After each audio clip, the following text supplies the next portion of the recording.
Well, hello, welcome back to another episode here on the CTC channel. My name is Krendl. CTC stands for Create, Transform, and Connect. This whole channel is just all about personal growth, development, making you think differently, pushing you to be a more organized and productive person in life. With all that said, I'm happy to share with you something a bit different than we've done on this episode. This actually is coming from a live lecture that I produced for a school. I was brought in for a high school to do a career day as a guest speaker.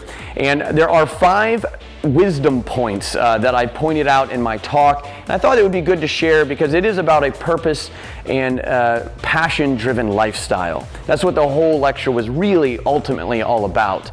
So when you watch it, just understand I cut it down as tight as I could so that we can get to the key points in the messaging of all of this. The first 5 minutes, though, is basically an intro to who I am, where I've kind of come from, because I tie into those points in the lecture as well. That's why that's there. With all of that said, please don't forget to hit the like button, subscribe button, make sure your bell notifications are on. That way you know when these episodes drop. We are trying to push these out every single week as best we can to help inspire, to help move you forward, and to help you think differently. So let's get on with it.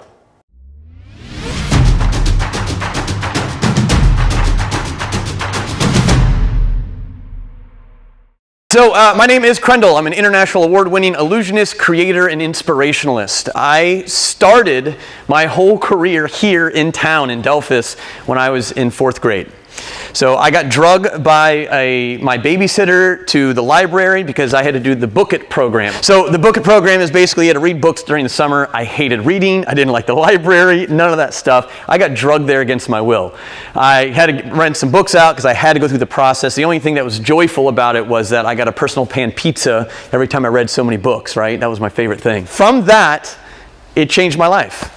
I'm one of very few people that can say that they started their career in 4th grade and still do it today. One of the books that I got was on magic.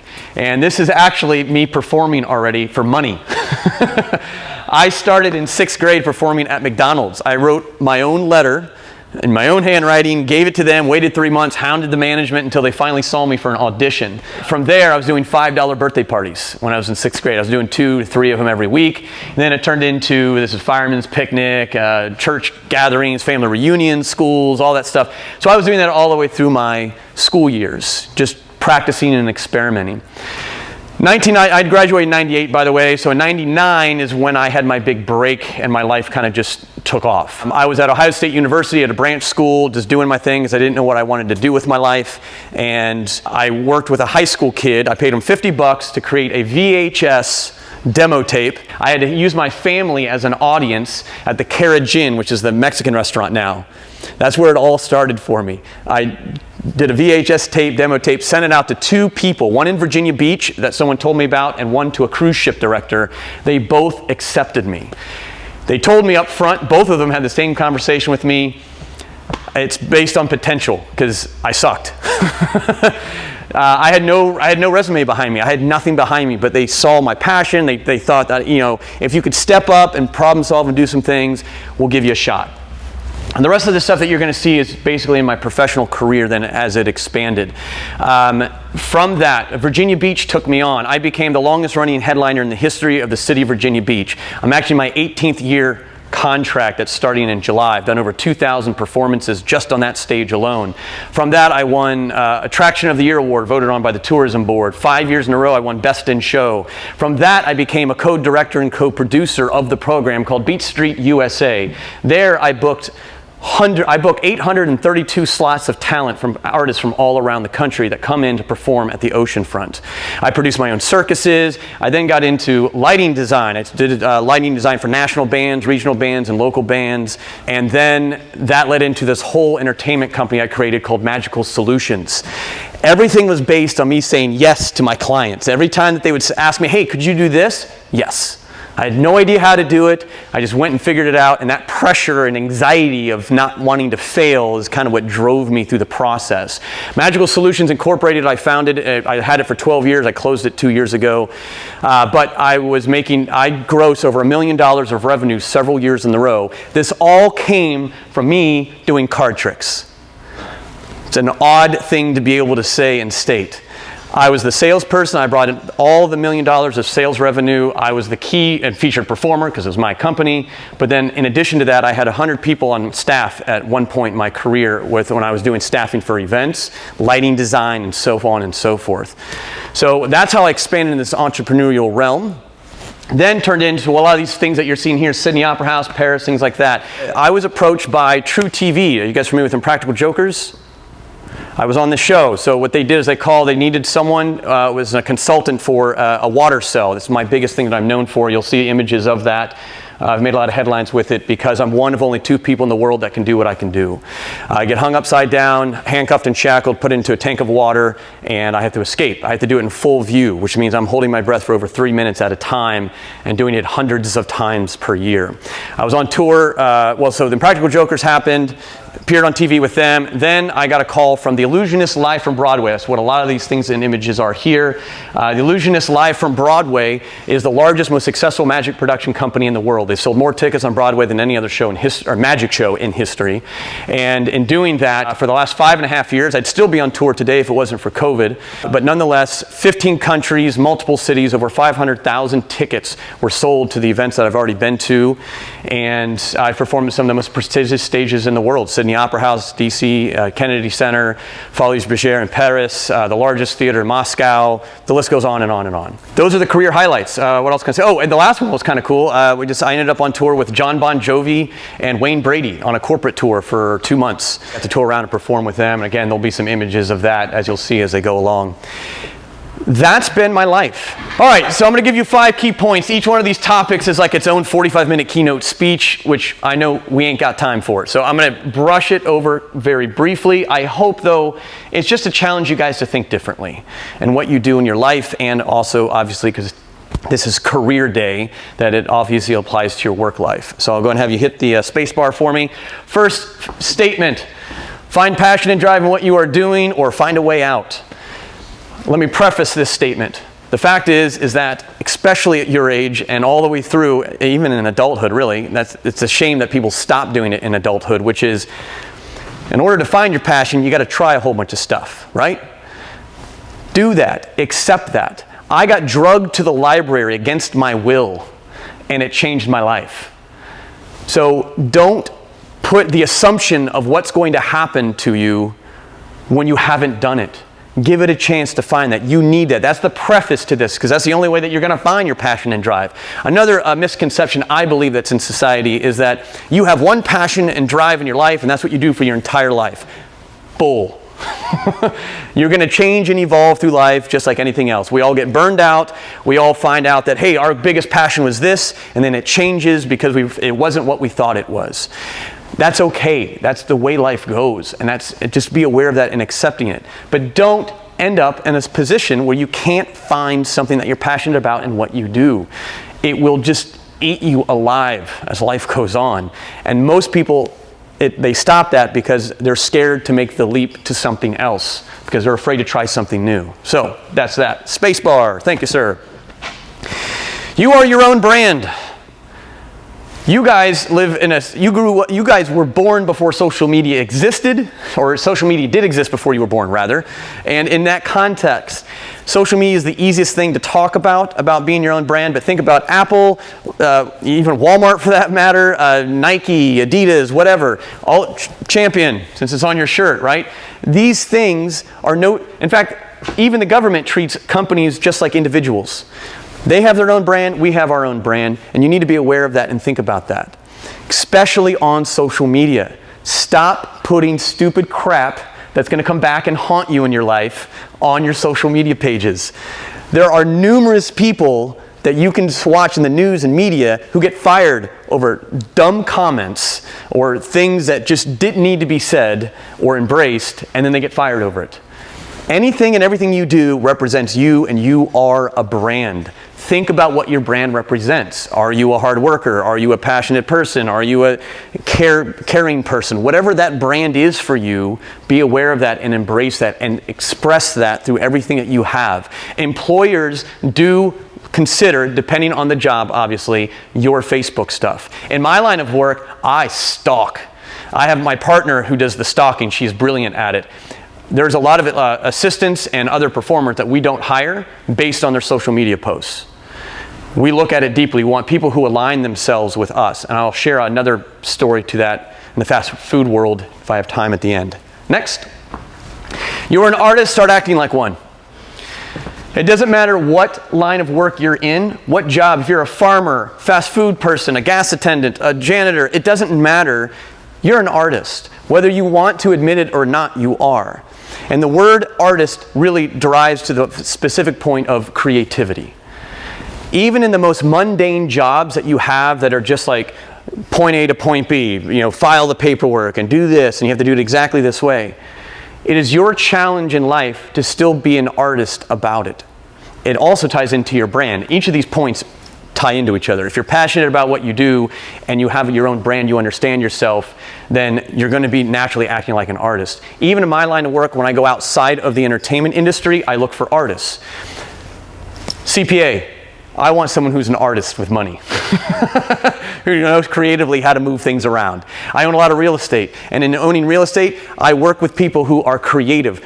Contractors, I want someone who can take different materials so that I don't have to maintain it as much, or it costs me less, or whatever. They can problem solve the situation, and it's because they're an artist at what they do. I align myself with that, and I look for that in others as well.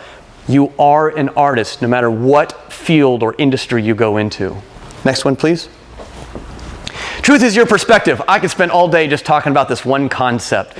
I'm very philosophical in my thinking as I've evolved in my life, and would love to have debates and conversations about this stuff. But in the meantime, I'm going to say a few things that are my feelings and emotions, but it all ties into, it's my perspective, so it's my truth. So I don't really care if you don't believe in it. So here's the stance.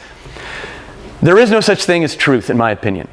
And the reason is, or one true truth, because everyone perceives it differently. This is important to have in the back of your mind, especially when life sucks. There's a point in your life for everyone. If you don't take ownership in your situation, then you're never getting out of it. It's that simple. Truth is your perspective. The good ways to use this is when you're down and depressed, or you are in a job that you don't like. It's up to you to change that. The only thing you can control are your thoughts and your actions. Everything else in the external world, it is what it is. It's how you interact with it. I get rejected on a constant basis in my life. I've got tons of accolades and tons of things that I've done that no one else has done. Doesn't matter. I still fail constantly. That's important to have, but it's also because truth is my perspective. In the end, I'm able to find the things that I agree with, and I focus on that, and that becomes my truth. I can't stand, I've worked with high school kids, college kids, and adults as well that have worked for me. If you are a whiner, a moper, just complaining, or you feel so entitled, I'm done with you in a heartbeat. And it's because your perspective of truth sucks. That means your brand isn't good, and it doesn't match with mine, so I want to work with someone else. Bear that in mind if and when you work for other people. They're all feeling the same thing. They want people that are going to care, and in the end, truth is your perspective. Change it to what you need it to be so that you feel happy in your life. It'll get you out of tough situations later in life. Again, there's a lot more depth to that. Don't have time for. The last one. It's all connected. What I meant to put up here, by the way, I just didn't have time to go find download the image for it, is, you guys familiar with the yin-yang symbol? So in pop culture, it's way overused. It's usually like on jewelry, or people get tattoos of it. There's a lot of depth to this. I'm just going to hit the superficial component to this, which is this. That symbol represents the entire universe, both from a macro standpoint all the way down to molecular micromanagement standpoint of cell division and everything else. And it comes down to this. Everything is all connected. Everything flows. And they're inseparable. Night and day. The yin and yang is black and white. Night and day, love and hate, all these things, depression and passion, they're interconnected. You can't have any one of them without the other. You wouldn't know what day is if you didn't have night. It's the same thing with every other feeling and emotion you have. You are going to have failures. You are going to feel sad and depressed in life. You're also going to have successes in life. They are cyclical. It just keeps flowing. It's all connected. So now I'm able to slow down and kind of tie some of these points together. The first one, I'm going to kind of work a little backwards. It's all connected. And this is great, what I saw you guys do on these boards, you are writing down goals. These are important, but bear this in mind. It is good to have a vision, but don't expect that you're going to get there the way that you think it's going to happen. My passion and drive has made me persistent so that I'm okay with failure. And I keep at it, what I think is right. But the biggest things in my life that hit me weren't from me going like this. It was outside external things hitting me. Point in case with Practical Jokers, they found me. I didn't knock on their door. I didn't expect that. My goal in life was, even as a kid, was to travel, have my name in lights, and be big and famous and all this stuff, right? I didn't know how I was going to get there, but that was my vision. I wanted to do that. The Illusionists called me. I didn't even know who they were. And here I end up on the world's largest stages, doing all this media, all this attention, and I look back in hindsight and I realize that was exactly what I wanted for me in my life. I had no idea it would have ended up that way. Be open to that. Just because you have a path that you think this is exactly how you have to do it, again, you can't control the outside world. You can only control yourself and your thoughts and how you interact with it. It's all connected. Now, another fun thing to talk about, ChickfilA. Do you guys have a ChickfilA around here? Oh, have you guys been to ChickfilA? Okay, but you may not know this as well as I know then. Okay, so ChickfilA is one of my examples that ties in the first 3 points that I just threw out there. Passion, brand, and you're an artist. It's fast food. These guys are the most creative entities. I don't eat a lot of fast food in my life, and I think Chick-fil-A food is okay, but I love going there. It has nothing to do with the food. It has to do with their people. They hire primarily high school students, right? I've been to Chick-fil-A's all over the country. I've never had a bad experience there. In fact, I always feel happier about myself. That's why I go to a Chick-fil-A if I have a choice. They're innovative. They are artists in what they do. They took the fast food line and they were losing business because of the long lines. When you see a long line, you don't want to, screw it. I'm going to go to another fast food joint because it's about being fast. I'll get my junk food somewhere else. So what they decided is they put high school kids out with iPads and took orders. They touch me a total of 3 times from a personal interaction standpoint. They take my order, someone takes my money, someone hands me my food. They're pushing people twice as fast. They're making a much more revenue in the process, and I'm now emotionally connected to their business. And the final connection point is this. I am amazed at everywhere I've been, at every high school kid that I've spoken to, they love their life for some reason. I don't get it. I really don't get it. And it's awesome. Everyone is so happy to take care of me, ask me how I'm doing, and it seems sincere in the mix. That's because they're awesome in understanding their brand culture. They want people whom their brand matches Chick-fil-A's brand. And it goes back to you are a brand. That's what's so important about it. And I love it. They always have passionate people that follow their mission statement, they take care of me, and they use their artistic abilities all at the same standpoint.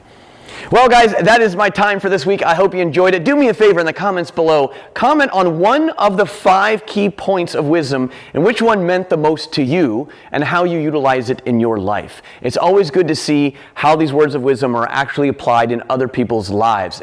It's what gives us inspiration and motivation to do what we do. Thanks so much for the time. We'll see you next week.